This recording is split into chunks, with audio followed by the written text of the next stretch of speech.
Bu nemislar o'zbekimni kelinlarning xizmatini tushunishmaydi-da. Sizlarni ham nemis rahbariylar 15 minutga kech javob berdimi? Unda bu video aniq siz uchun. Ey Alloh, men mushtiparbandayni o'zing qo'llab-quvvatlagin. Voy shu kelin iloyim kech qolsin. Voy ko'chada oyog'i chalinib ketsin, it qopib ketsin. Ish qilib bir narsa bo'lsin o'zingga oson, o'zing bir baloni yo'liqtir.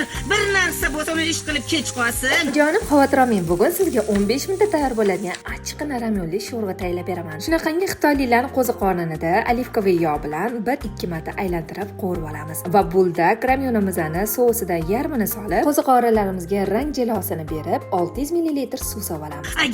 Agar 4 daqiqada ulgursa, javobini bera olmayman. Bahona topa olmay qolaman. Voy, bu pixini yorgan kelin bu. Ojonim aytganlaridek pixini yorgan kelin bo'lib, ramyonimizni xamirlarini va 2 ta tuxumni chaqib, 3 minutga qaynatishga qo'yib qo'yamiz va ustidan sir va pripravalarni solib, dasturxonga tortiramiz. 15 daqiqaga kech qolding. Soat 1dan 15 daqiqa o'tdi. Meni soatim bir xil. Radio bilan tepa-teng yuradi. 1dan 15 daqiqa o'tdi. Tushundingmi? Zaminimizda soat 13. Allah, bu sening ishing.